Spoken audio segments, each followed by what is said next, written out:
Welcome to another episode of the Sauna Sessions. We get men in here, talk about who they are, where they've been, where they're going. Today we have an amazing guest. We have Johnson City's very own Johnson City kid, Chad the Monster Box. Man, I've known you for, I want to say about a decade, man. I've been in the fight game for about a decade. I think I've known you for about a decade. Well, why don't you give the people a little bit background on you, man? Who are you? What's your name? How old are you? What do you do for a living? Yeah, so I'm Chad Monsterbox. I'm 35. I'm a father. I have 4 kids. I lay tile for a living, but I'm also a professional fighter. I got a fight coming up September 19th here in a little more than 3 weeks at Billy Bob's, Texas. Right on, man. Right on, man. So, how long you been fighting, brother? I'm 15 years in the game now. I started when I'm 20, and like I said, right now I'm 35. Right on, man. That's really cool, man. And so you do construction. Normally I see your stuff going up on Facebook quite a bit, man. You're definitely always busy, man. I always see you doing something, whether it's doing a workout at the gym, whether it's doing some tile work, whether it's getting online, talking about Pokemon cards. Yeah. I always see you doing something, man. And it's good, man. It's good to see you so active, man. I didn't realize that you had 4 kids. Mm-hmm. I know you just had one. I think she just went off to college. Yeah, she's a junior in college now. I had her when I was 15, raised her pretty much not by myself, but she always lived with me. So, now she's a grown up, she's an adult, and she's out there doing her own thing. Right on. Very cool, man. So how old are the other ones? So she's 19, then I have a 16-year-old son, a 15-year-old daughter, and then a 9-year-old daughter. Right on, man. Very cool, brother. Man, and so how did you, we'll jump a little bit deeper into that here in a minute, man. How long have you been doing construction? Pretty much since I was 17, man. It's almost all I've done. I've had a couple of jobs, fast food, stuff like that. But, I'm from the country, from Joshua. So pretty much you get into construction if you're a man, For sure. For sure. Yeah, it's funny you say that, man. I kind of fell into the same field, man. I didn't even anticipate on doing construction. One day a buddy was like, hey, man, you want to build fences? And I was like, sure, why not? And, fast forward, I don't know, maybe 10, 15 years. And, here I am still doing it. Yeah. It's funny how that happens. Yeah. And it's a good skill. If you're in the DFW, you know how to do construction, man. You definitely have a job.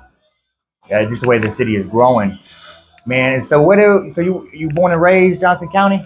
Yeah, I was born. I was actually born in Washington State. My grandpa's in the Navy, so I was born on Whidbey Island and on a Navy base.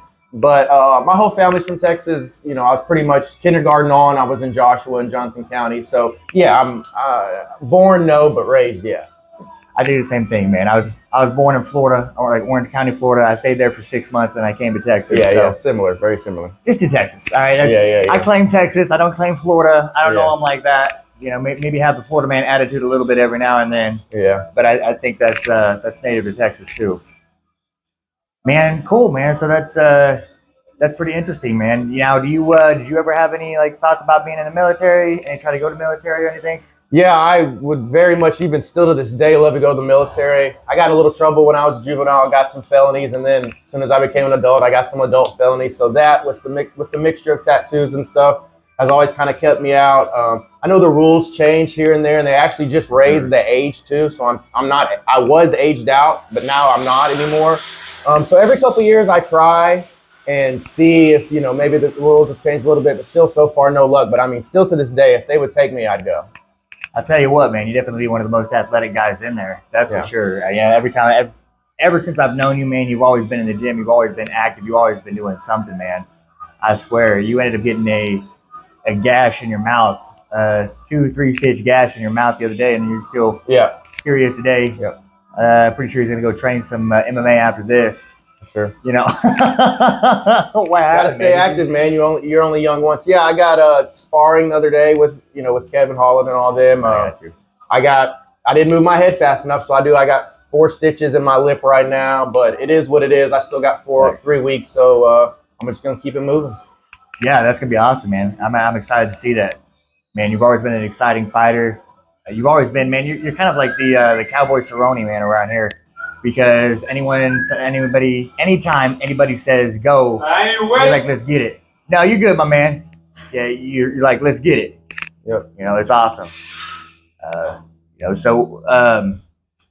sometimes things happen. Someone comes in here and interrupts a little bit. You kind of throw you off your game. But that's right, man. You should stay active. You should stay active not just while you're young, man. There's a guy in here who's like 80 something, man. He still comes in here. He still works out. Yeah. Because whenever you get older, if you actually stay motionless, your body gets used to it and you start to harden. Mm-hmm. I don't know if that's like your joints starting to harden. Everything starts to harden and it's real hard to move. Yeah. And that's actually one of the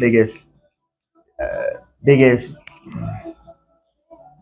precursors of mortality and death is if you do not move around after a certain age, especially after you're a certain age, and then you end up getting a surgery. Your chances of death go way up, man. Yeah. So it's important. It's important to move. It's important to stay active. I think I don't know if it's Marcus Aurelius, but it's definitely a Greek proverb, but something about along the lines of, it's a shame for any man not to see the beauty of his own body. Mm-hmm. And that's, man, you gotta stay active. You gotta stay in shape to do that, man. And so, man, I'll tell you what, you've given us a lot of ammo, a lot of stuff, man, where I'm really curious about digging in a little bit deeper and getting to understand you and know you a little bit more, man. So that's it for right now. We're going to get into the sauna and we're going to go get it. All right, man. Cool. So, man, let's start with how you grew up, man. You said you're from Washington State or Washington City? Washington State. Okay, Washington State, man. You said you were living with your grandpa. You said he was in the Navy. Yep. And, I'm guessing you were kind of moving around a little bit, man. But what caught my ear is that you said you were living with your grandpa. Now, what's up? What happened, man? What's going on with that situation? My mom was there too. It's just she had me very young, so she was following her parents around, and my grandpa was stationed in the Navy on a base on Whidbey Island there at the time. So similar to you, about when I was 6 months old, he got stationed here to Fort Worth. So Nice. We came back to Fort Worth. My whole family's from Texas, like I said. So I was obviously just 6 months old, so I'm not sure the exact time or what happened, but it was just a military thing, and we were back in Texas, and I ain't left since. Okay, cool, man. Yeah, and if you're in the military, man, you end up moving around a lot, and so now you're good. So, what happened, man? Whenever you came back out here, so I guess I say came back out here. What happened whenever you came over here and you moved to Texas? So first, I lived in Arlington when I was like 4 or 5. I don't remember some of this, so I'm just telling you, things I've heard. Sure. My mom got married to a man. My first stepdad, he ended up blowing up in a Chevrolet that was on recall here in Arlington and dying and burned alive. So my mom got a little money out of that, and then we moved to Joshua. Okay. Basically, my second semester of kindergarten, and then I was just in Joshua from then on out. A couple years later, my mom met my current stepdad, who I consider very much my dad. They met when I was like 5 or 6, and he's been the best man to me. I couldn't imagine any man treat me more like a son than he does. So, that's my dad, and I don't really know my real dad at all, basically, even though he's around here. So, good childhood. We didn't have much money, but we were never hungry. The lights were always on. My mom did everything for us. Worked at Waffle House still to this day. She's worked there for like 25 years now. Right. And just done everything she could to support me and my little sister, my big sister and little sister. Cool, man. Really cool. That's definitely a wild ride when you're young, man. But it's really cool to see that you actually had a man that stepped up in your life and really took the reins as far as being a father. You don't always get those kind of stories, man. So what happened, man? Why did if you had a mom that was really out there and she was really doing what she needed to do to make sure that y'all were fed, and you had a man that was willing to step up in your life, what happened where you started to really rebel in life and make some of these choices that you made? So speaking of my felonies and stuff, my ones I got when I was a juvenile, which I can go into details if you want to. It was just hanging around the wrong crowd, trying to be a rebel. Yeah. I'm from the country, but I'm a little different than those guys. I'm more into rap and wearing gold grills and stuff. So I was a little bit different, a little bit of a rebel. But I was also a good athlete. So I was really into football, played hockey all my life, ran track, stuff like that. For sure. Why did I start getting in trouble? I'm really not sure. My mom was kind of lenient on me. I was the only boy. I'm the favorite, stuff like that. Middle child, only son. Yeah. So she kind of let me experiment with drinking a little too early. She kind of let me smoke weed probably a little too early, which, led to other things. I've never been in any real serious trouble. It's all kind of petty stuff, but yeah, I just hanging out with the wrong crowd. I think trying to be cooler than I really was in high school. But that's a lot of kids. It is a lot of kids. Yeah. It is a lot, man, and that's one of the biggest things that I like to preach about, man, is your circle. Because I end up having like some of the same things, man, and I don't know if I was more looking for a father figure and just like some older kids. You would start hanging out with older kids. They do older kid stuff. Yeah. And you're like, oh, these guys know they have their life completely together. And it's not until you start getting older and you realize, wow, I was kind of hanging out with some losers. Yeah, for sure. 100%. And you just don't know when you're young, man. So, what, I guess since you were a juvenile, man, what kind of trouble were you getting in, man, if you want to talk about it, if you want to go into a little bit of detail? So I had a friend group, and I'm still friends with a couple of these guys today, but there was 4 of us. And there's 3 of us were really poor, and 1 of us was actually really rich. He's a quarterback. Dad has all kinds of money, Yeah. I was a receiver, so like we were best friends, and then we had our other 2 friends kind of in the group. Well, his dad went out of town. He's like, hey, my dad's got this safe with all this money in it. Oh, no. Let's go take it. So we stole a safe. We got about 50, 60 grand out of it. 2 of us were 15, 2 of us were 16. And, I don't condone this at all, but 3 days later we got caught. And the funny thing is we got about 50, 60 grand and didn't have $1 to give back. We had spent every single dollar on absolutely nothing. My birthday's Independence Day, so it was close to my birthday. And we bought like 10 grand in fireworks. We were 15-year-olds with 60 grand, right. And so we got 3 felonies out of that. We got burglary of a habitat, burglary of a firearm because there was a gun in the safe, which we, didn't know. And then organized crime because we all went and got these PIC tattoos afterwards, partners in crime. So then they considered us a gang, even though we're just, 4 trailer park kids, our one friend was rich, but the rest of us were trailer park kids. And to be honest, like the dad was great about it. Once he found out it was us, he tried to drop the charges, but the state picked it up. He was mad, of course, but he understood. We still were friends years afterwards. Dad never held a grudge against us or nothing. So thankful for that he was always still a good man to me. And sure. But yeah, that's how I got my first 3 felonies. Okay. And that's the worst one. All the rest are kind of. I know I said earlier nothing major. I know that's kind of major, but all the rest was just kind of petty stuff. For sure, man. It's interesting. So how has that kind of affected you when you kind of like growing up, man? How has, because I'm going to start looking at working with youth, man, who have the same thing, who have felonies at a young age. How have the felonies whenever you were a minor kind of affected whenever you grew up? So great question, man. And I'm really into men's health and helping out young men as well too, because also, like I said earlier, I had a kid at 15, so I'd love to go in that a little bit deeper.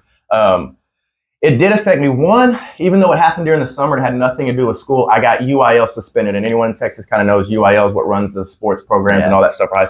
So I didn't get to play football or hockey for a year. I got suspended, right? Dang. Well, then I just never even went back. That would have been my junior year. I could have went back my senior year, but by then, you don't have the discipline of football and hockey practice and track practice and all this. So now I'm in the streets even more. So it was honestly counterproductive. They kicking me out of football was the last thing they should have done, especially since it was during the summer and had nothing to do with school. Yeah. It kind of made it worse. I just started smoking more weed and started doing a little cocaine and probably drinking a little more and stuff like that. So how did it affect me going on? It kind of, when I did become an adult, it kind of, I don't know, set me on this attitude of, even though when you become an adult, your record's sealed.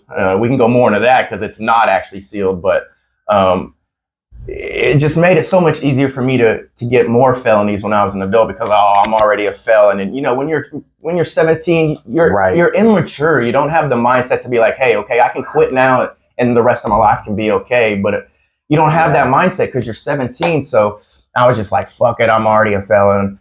Whatever. It did affect me. Them, they didn't care. They just wanted that statistic. They wanted me on probation. They wanted me to go to juvenile because they wanted that money. And they didn't help me rehabilitate. Luckily I was able to rehabilitate myself eventually, I guess you could call it. But for sure, it was definitely harder than they could have helped me out more than they did. But also I'm the one that stole the safe, so I can't put everything on them. No, for sure, man. And I respect you taking responsibility for the actions that you did. But you're right, man. When you're that young, you really don't. It's hard to have that clarity of mind of, well, man, I'm going to be 30, 40, 50 one day. You're like, bro, I got like maybe 10 good years left in me, and I'm going to, I don't even see past that. you'd be lucky to see past 5, just because when you're that young, you just don't understand. Time is it's a unique concept. And so what you ended up having a kid at 15. Mhm. Your mom ended up having a kid at 14.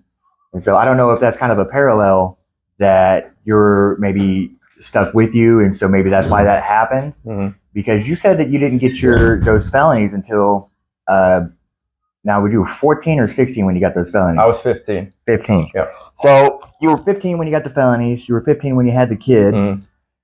You were a very active 15-year-old. Yes. Yes. So, man, so what happened, man? How was that? I'll give you on, I will say props. I do applaud you for raising your kid, because there's not a lot of 15-year-olds out there that do that. And I think that it's an issue with single motherhood in this country, but that's Mhm. a whole nother topic to talk about, man. So bring us through what happened, man. Well, I mean, I know how you had a kid, but how was that whole experience, man? What made you want to be the man in her life, and how did that go? So yeah, she was actually born. I had just turned 16. Her birthday's 9 days after mine, so I was 15 during the pregnancy. I don't want to go too much in on the mom side of stuff, because I don't want to put her down in any shape, form, or fashion. She did end up being a great mom.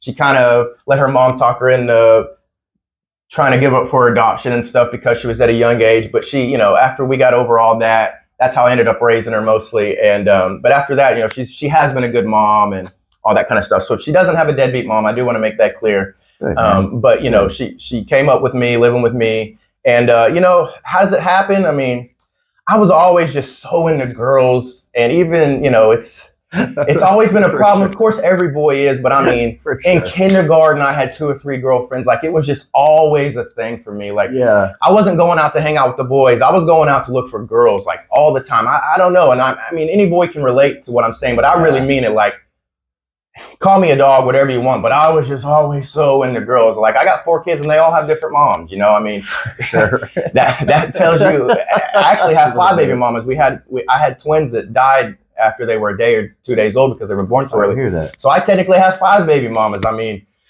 I've just always been so into girls. So that's how I ended up with a kid so young. I had 3 before I was 18. So, but being a dad is basically all I've ever known since I'm 35 now. Yeah. Me and my oldest daughter grew up together, and I couldn't imagine anything else. Like, I have a brother, he's 31, no kids. And I just couldn't, he's living a great life and stuff. But for me, I just can't imagine not having, I don't even know how to say what I'm trying to think, but I just can't imagine not having the kids. It's just been such a joy to be a father, and especially so young. I mean, I do have a 9-year-old, but I'm technically almost done, and I'm 45 with a bunch of raised kids. I mean, like, that's good, that's kind of awesome. Yeah, it is. No, for sure, man. It seems like there's 2 groups out there. There's ones that had kids whenever they're real young, and then there's others that are having kids when they're like 30, 40. Mm-hmm. I'm definitely going to be in the 30, 40 group, man. Yeah. But it is interesting, man. You say you can't imagine life without it, man. And I have a gentleman in my life who I really highly respect, and he had a little girl a lot closer to 40. And of all the adventures he's been on in life, he says it's been the greatest adventure. And I get that from a lot of parents. And it seems like that it's not as celebrated in society. And I kind of wonder why, because I think that's, you work really hard, man. You work hard. You're always working. You're always doing something. You're always looking at some kind of hustle to do. And I'm sure some of that has some stuff to do with your background and your past. I mean, if you're going to have felonies, you're going to have to learn how to make money somehow. Right. And so, but it also, does part of it have to do with, I have these kids, they just rely on me, and I really am the provider. So I have to go out here and do this. Have they driven you to develop who you are? For certain. I look back, especially my first daughter. I'm 15, 16, 17. I don't know what the hell I'm doing, dude. My mom and my parents are great. My older sister's great. They help me. So when I say I raised my kid by myself, I don't mean that literally. I'm just meaning that she lived with me. But raising my kid by myself, coming home from school, getting a couple minutes, and then immediately leaving, going to Dairy Queen to work. I'm 16 years old. I don't know anything. So To answer your question, do they push me? Yeah, absolutely. You know, to be honest, I hate when people bullshit and be like, I fight for my kids and this and that, you know, because honestly, your kids don't care if you fight, bro. They want you to go get a job, make some money, bring some food home. So I don't like to be that guy to be like, oh, I do everything for my kids and all this stuff, because that's just, it's not true. You know, I fight for me. You know, I do pro wrestling too. I do that for me. They don't care about that. But, you know, when you go to work and you know, hey, if I don't get this paycheck, you know, that Infamil ain't cheap. And when I was young, you know, I had a lot of problems trying to get help from the government because I am a man. I'm not a woman. Like they'll give women anything, especially back in 2006, 2007, when I'm having kids. They wouldn't help me out with nothing, you know. So I had to do a lot of my own, a lot of illegal hustling, a lot of legal hustling. Okay. And, you know, it just, yeah, it kind of made me who I am at this moment. Good, man. Yeah, tell, if for the guys and people that don't know, tell them how much money's in pro wrestling and or amateur wrestling and pro fighting whenever you're at the state level. So pro fighting, man, it's not much, especially when you're just starting. You know, you'll probably get like 300 to show up, another 300 if you win. I'm almost 30 fights in, so I'm getting a little more now, but not crazy because I'm just a local level guy. You know, I'm not no superstar or nothing. And then as far as wrestling goes, I mean, nothing. You get 25 a night if you're lucky, but pro wrestling's more about how, you know, doing something you love. And, you know, I'm 35, so I'm just now getting into pro wrestling and I'm doing table matches and all this kind of stuff. And I'm just doing it for fun, man. I know I'm too old to get into the WWE or AEW. Yeah. So I don't even care if they give me this $25, $30 at the end of the day, honestly. Now, for these younger kids, yeah, who are trying to make it, move around, stuff like that, you know, cool, they need to get the hustle on. But, man, if you're doing fighting or wrestling to get paid, you might as well just go to college, bro, because you're not making any money. Yeah. Yeah, it's a rough sport, man. And a lot of things, it's, you really have to, you know, a lot of people say burn the bridges, and it's a good mentality to have in certain situations, man. But whenever you're fighting, you have to have a hustle while you're fighting, and you have to put your all into both of them, and you just have to really dig down deep, man. And you have to be above everybody else, and that's the only way that you're going to get to shine out. And that's a hard thing to do. It's a real hard thing to do. You know, I think luckily you're in Texas. Texas, I think, has some of the. Every time I talk to somebody, man, we have so many fighters that are from Texas. I think at least the UFC has a pulse on the DFW. Mm-hmm. But I mean, other than that, it's a rough sport. And so, what? Okay, so you had your kids when you were young. You had the felonies when you were young. Now you're good. You know, you're a little bit older, and you end up having some felonies when. You know, how old were you when you got the other felonies? So I got 2 more felonies when I was 17, which I'm technically still a kid. You know, I'm not even an adult yet. It's very sad that those are on my adult record, but they are. I ended up putting myself in rehab. I was doing a little bit too much cocaine. Yeah. But the funny thing about rehab is I went on one thing, come out on the other. So I got pulled over one day, had a couple of ecstasy pills on me, controlled substance felony, boom. And then probably about 7 months later, I got pulled over, had a pound of weed on me. That's a felony amount. Boom. So there's my 2 adult felonies. After that, you know, I did go to jail a bunch of times, maybe 20 times, you know, simple possession charges, possession of marijuana. I got 1 assault. I did get a DWI again when I was 17. I was still being a knucklehead. But, you know, ever since like, I don't know, 21, nothing crazy. A couple of weed charges, driving without a license because my license got suspended. For sure. But, you know. It's hard to get that back in Texas. You know, I am a felon, but I hate saying that because I'm not a criminal. You know, there's a lot of people out there that actually committed crimes. Did I commit a crime? Yes, I deserve to go do some time or whatever. But, man, am I a felon for having 2? Should I be a felon the rest of my life for having 2 ecstasy pills at 17 years old? Man, I don't know, man. You tell me. But, yeah, you know, I am a felon. It's a complex topic, man, and it's a lot easier to put people into these, people into labels and camps as opposed to, you know, what has that person been doing for the last 10 years? What have they been doing for the past 5 years? And really trying to see how they've been, you know, raising themselves and raising the people around them. And I think that you've done a great job of that, man. You know, I pay attention to what you're doing, obviously mostly through Facebook, man.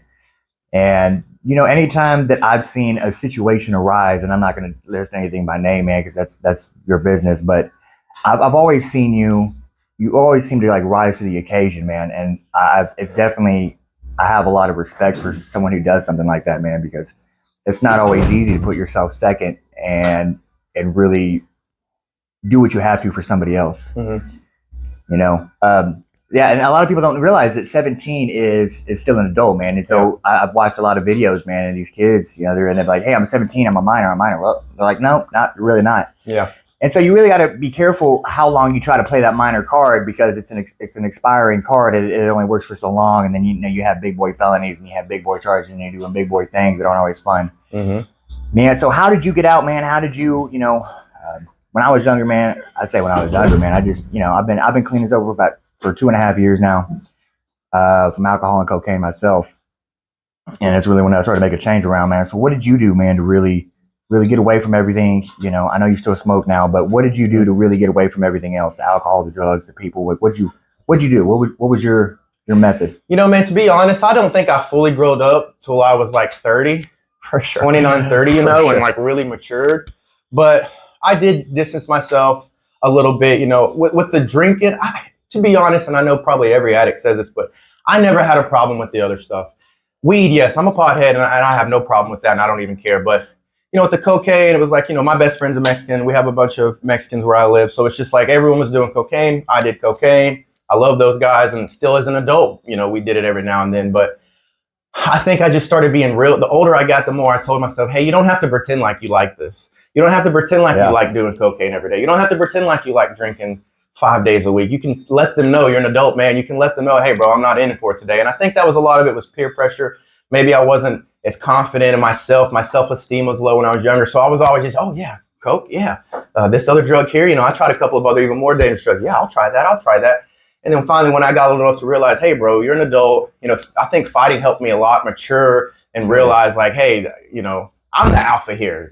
They need to be doing what I say. Why am I following? I'm a leader, Yeah. So I think once that, I can't give you a specific time frame, but once that kind of like, I realized, hey, I'm the man. I'm the alpha here. I'm the leader. And that I had a message to maybe give to younger people about having kids when you're young and stuff, that, that just kind of changed for me. And, not that I want to, because I don't, but, I could, if I wanted to do cocaine, I could, and then not do it for 2 or 3 years. Like, I really never had a problem with that. I actually hate drinking. Like, I might get a hangover just sitting here talking about it, dude. Like, it just tears me up. Like, of course I do it socially, like if I'm at the fights or something, but not drinking and not, all that other stuff. It's not hard for me to not do. Now, smoking weed, I do it every day, but, that's a whole nother topic for another day. For sure. We'll save that for another day, man. But I do like how you said you ended up realizing that, and I think that's where it gets deep, man, is you realize that, I don't have to fit in with these people. I'm not trying to prove myself hanging around these guys. And I think that's a big thing, because you see a lot of people that agree with a lot of stuff that I don't think they always agree with, but they're like, man, this is a crowd. This is my people.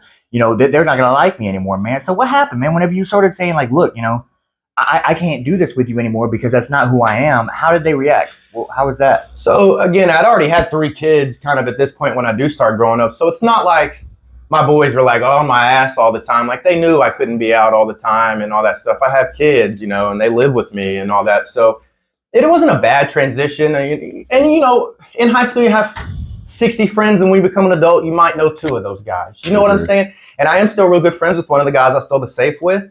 And, we hang out and stuff, and he's a good guy. But, everyone understands everyone was on drugs, and now we're all grown up, and now none of us, well, most of us aren't on drugs. So, like, everyone's understanding. And, again, I don't really remember that point it just switched. I think it was just kind of like some people wait for that rock bottom day, and then the next day everything's better. It just wasn't like that for me. And I bet it's not like that for a lot of people. And that might discourage people, because you hear podcasts and stuff, people are like, oh, I did this, and then the next day I decided that was it. It wasn't that for me. It was a little bit of a, okay, that's stupid. Let's not do that again. Okay, oh, that was also stupid. Those kind of things. And it's a longevity thing right there. Exactly. Anything that's going to happen instantaneous, whether that's anything in life, it's not going to, the chances are it's not going to last. However, when you have to keep pushing that boulder up and up and up the hill every day after day after day, you do start to realize and change. And it's that consistency that really brings about that change, man. And I think that's a much better message to give people, because I'm in the same boat, man, where I was like, okay, I don't want to do this anymore, but I don't know how to not do this anymore. Well, let me do things that people that aren't doing this don't do this anymore. And you slowly, you realize, your goal is to be like this guy, and you don't know how to get here, but you have at least something, so you stumble around in the dark for a while, and eventually, man, you get a lot better at walking and then running, and then, you become that guy. Would you say that's kind of how Have Yeah. you experienced it? Or? Yeah, for sure. You know, I was blessed with great parents. Not my real dad, but my stepdad, who again I consider my For dad. You know, when I was raising my kids, I would look up to my mom and my dad and be like, okay, this is the standard. I need to be like this. Like my stepdad, for instance, alcoholic, had to get a liver transplant, which ended up making him get 2 knee transplants, a hip. Like he's bionicle man now, can barely walk, kind of crippled. But you know what? Like that man never raised his voice to me. He was always so good to me. I can't remember one time he got like really mad at me. You know, just normal dad mad and helping me through some things. So you know, it's funny because I've never been a stepdad or been with a girl who's had a kid. And I've always thought like, man, I could never father someone's kids. But then I look at my stepdad and like me and my older sister, my little sister's his. It's just like, he was so good to us and he is my dad. And even my little sister knows like, that's my dad, you know, like God forbid he dies. Like I'm getting some of his shit because that's my dad too, you know? And Yeah. It's, you know, I think just looking up to my parents and how hard my mom always worked and 2 jobs, Waffle House, picking me up, smelling like waffles and shit, you know, and like kids laughing at me, not giving a fuck because I thought my mom was a gangster for doing it, you know. That's like awesome. I just think that mindset maybe didn't hit me when it should have, but eventually, like my mom kept leaving these clues, and I pick them up, and one day I wake up, I'm like, oh shit, I'm mature now, you know. Right. Man, that's fantastic. And I like the way you said that. One of my mentors said, success leaves breadcrumbs. And you get to pick those up, man. And you can either pick those up like you did from your mom, or you can pick them up hanging out with the wrong people. And that's how you end up, you know, changing who you are, man. But I think that's beautiful, man, that you were, you know, it didn't matter how you were smelling, how she was smelling. Like you were just, this is who I am. This is what I'm doing. I know she's doing her best. I think that's phenomenal, man. It's a great attitude to have as a kid. It's a great attitude to have, period. Yeah. You know, man. So, you know, I think it's great that you had a strong male role model in your life. And before we get out of here, you know, how, you know, you've told us a little bit about how he really directed your life, man. But what is your opinion on having a strong male role model in every young man's life? Man, I'm so big on this topic in men's mental health. So I was hoping we get a second to talk about this. Every one of my fights, I try to collect donations to give away tickets to a good dad, whether that be a stepdad, a father figure, uncle, anything like that. So Really? I collect donations for that to try to get them a couple tickets, maybe a hotel so they ain't got to drink and drive, maybe a couple extra bucks for some drinks so they can have a good night at the Monster Box show. I do that every single fight. I have a special place in my heart for dads because, you know, and male role models, because no one cares about us, bro. They really don't. And that's getting a little oversaid these days, but it's still the truth. And I remember being 15, and as far as government's concerned, nobody wanted to help me because I was a man. Any woman could walk into the WIC office and get 10 cans of formula or $100-something in food stamps. But because I was a boy raising a girl, full custody legally, they still wouldn't help me because I was a man, I feel like. And I fought for a long time to get some help, and they did finally help me, but it cost me some money to get that help. But anyways, you know, and to back up a little more, my papa, who I mentioned was in the Navy, also my step-grandfather. Him and my grandma got married before I was born, so I never knew anybody else, but he's technically not my blood grandfather. And those are the only 2 men in my life, and they're technically neither one blood to me. And I tell you what, man, I couldn't even imagine, if my mom and grandma would have never told me, I would have never known, because they treat me so well. I'm also the only boy in the family. I got all girl cousins, all sisters, all aunts. And, you know, so that kind of helped me get close to my grandpa, hanging up Christmas lights. And in the Navy thing, I'm a big patriot. He always used to take me to work with them sometimes. And, you know, I remember those moments. So back to your question, how much does it mean? Man, it's everything. And like, I couldn't imagine my 19-year-old daughter growing up in this world without me being there. Like, for sure. I know a lot of people make jokes about the daddy issues things, but man, that's true. I don't want to go too hard on that and upset anybody, but there's a lot of girls who didn't have a dad in their life that just didn't have any direction when it comes to that sense. And there's a lot of girls who didn't have a dad who did great, you know. Right. But, you know, I look at my mom who praises the ground her dad walked on when he was alive. And that's how I wanted to be, like looking at my mom, and then how much my mom loved my grandpa, her dad, made me really be like, okay, the way that I see my mom look at him, I want my kids to look at me like that, because that's such a different love.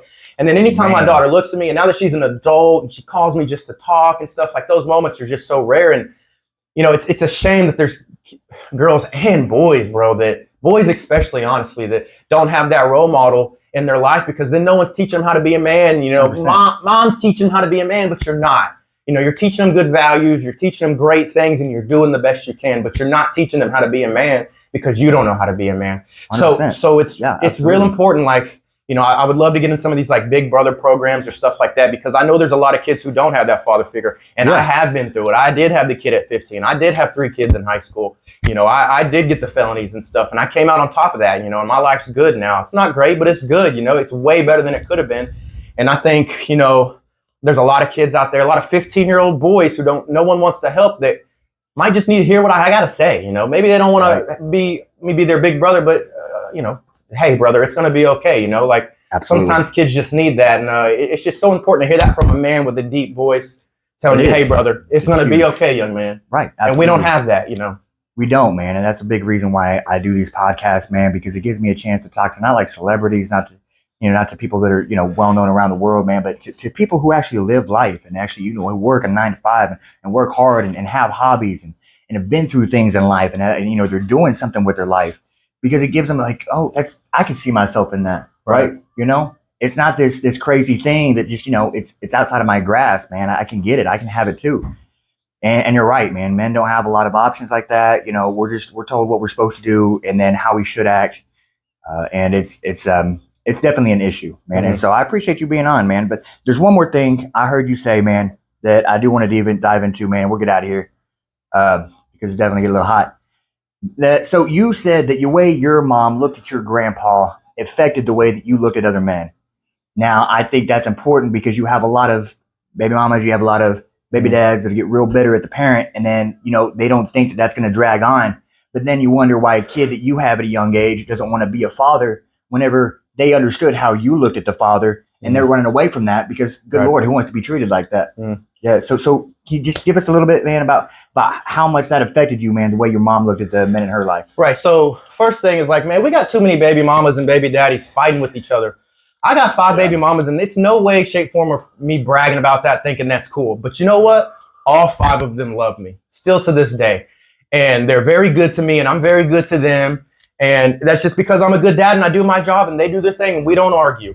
And, you know, I mean, there's little arguments here and there, but it's nothing. Like I see so many baby mamas and baby daddies bashing each other on Facebook and stuff. And like, you know, in 5-10 years, when you mature, you're going to regret that stuff. So 100%. I think seen my mom, and even, you know, he died when I was young, but she still to this day talks so heavy about him. Like that made me want, when I'm dead, what are my kids going to say about me, bro? I think about that all the time. Like they don't care about this fighting shit. They don't care about the wrestling stuff. They don't care how much money I made. What are they going to say about me when I die? Are they going to talk about me like my mom talks about her dad? They're going to say I was a great man. They're going to say I did everything for them, that they remember me going to work when I was tired and only on 2 hours sleep. What are they going to say about me? So those are the kind of things that I think about. I think about, you know, when you're gone, you're immortalized. Now, are you going to be immortal forever or just the next 5 years, you know? And I'd like my name to stick around, you know, as selfish as that may or vague as that may sound. I love my name to stick around for as long as it can. You know, we can't be all Marcus Aurelius and, you know, Troy and all that stuff. But if my name can live through at least my grandkids maybe, and they can hear about, my daughters can tell my grandkids how great of a man your Uncle Chad Box was, then, dude, that's so awesome. That's beautiful, man. And that's how people live in immortality, is the way their actions are the way they live that long. It's nothing else, man. And so I appreciate you doing that, man. Yep. All right, let's get out of here. Let's get a little spicy. Let's do the outro. I tell you what, man, that Sauna don't play. I don't know if I'm the one who ran today or not. Chad over here, man, he's a pro when it comes to sitting in the sauna suit and just losing that weight. I got about 30 minutes in me, man. So this is the first time I think when doing one of these episodes, I'm the one who got beat out as far as the sauna goes. Man, so champion in the ring, champion outside of life, man. I appreciate you opening up, man. I think that, you know, you give us a chance to really see who you are, man, what you've been through, and past the, you know, you're a character online, man. And, you know, I know that's an honest version of yourself, man, but there's so many complex layers to somebody, and you really help peel some of those back, man. And so I appreciate you doing that. For sure, bro, for sure. You know, and I appreciate what you said. I didn't realize, you know, I don't know if you keep that to yourself a little bit, but I didn't realize that you do the thing with the tickets for young men or for men. Where you offer them some money, man. I didn't realize that was. I didn't realize you did that, man. And so, man, I applaud you on that. You know, and it takes a special person to do something and not be like, look at me. Yep. And I don't think that you do that at all. You know, you're definitely a unique individual, man. And I think you're on a great path, man. And it's gonna be exciting to see what you keep doing in life, man. You know, so tell the people a little bit about when you're fighting, where it's going to be at, who you're fighting, and tell them, you know, what the program is one more time. That way, you know, where they can send money to, how they buy tickets, what they got to do. You know, and we'll end up making sure that we put that out on the preview for at least the next week. Yeah. So most important, man, if you want to donate to the Good Father giveaway, please do that. I'm just a poor tile worker. Like, I put in money when, you know, as I can, but you know, 10 people give $25. We can give a good dad and his son or his wife a good night. You know, they don't necessarily have to take their kids. Sometimes you need a night away from the kids, but I just want to reward a good dad, and that's something I love to do every fight. And so far, I've been very successful with people helping me out. So you can hit me on all my socials to DM me and stuff, and we can get that figured out, how you can donate. Chad Box, VOX, easy as can be. Cool. My fight, September 19th, Billy Yes, Bob's, sir. Texas. Dude, I can't wait. It's like a Madison Square Garden for a Johnson County boy like me. I'm fighting a very, very, very tough guy. I know people say this all the time, but this is my toughest fight. He has 70 Muay Thai fights in Thailand. He's actually from Brazil, then went to Thailand. He's 63-13 in Muay Thai. And, you know, I'm a striker. He's a striker. Neither one of us probably have any ground game. So I'm going out there to really try to prove myself, because I know this might be the most fans I've ever had, being as it's at such a great venue like Billy Bob. So Sure. I really got to go out there and show out and prove that I'm still that man I was 15 years ago when I first stepped in that cage. Absolutely. You know, I want to give a shout out to Carol Supply for sponsoring me, Diamond G Ranch and my boy George, and Southern Boy Fades for also keeping me braided and faded all the time, Tank and all them. Tank, actually, I do a random drawing for the Good Dad giveaway, and Tank won last time. He has a bunch of kids. Nice. He's a great member of the community. He gives away free haircuts during school time. That's in Cleveland, Texas, so I'm glad he got to win that last time. But Awesome. yeah, probably here in the next week or two, we'll draw for the next winner of the Good Dad giveaway. But hey, September 19th, come see your boy do work. That's awesome, man. We're excited, man. I'm definitely excited to see you, man. I'll definitely be there watching, man. And I love what you're doing. You know, man, you know what, dude? I appreciate you coming out. I appreciate you hitting me up, wanting to do this. It's been an honor, man, to have you here and really get a chance to talk with you. You know, I just appreciate what you're doing, and I can't wait to see what you do, brother. Thank you. Thank you very much. Yeah, absolutely, man. Till next time.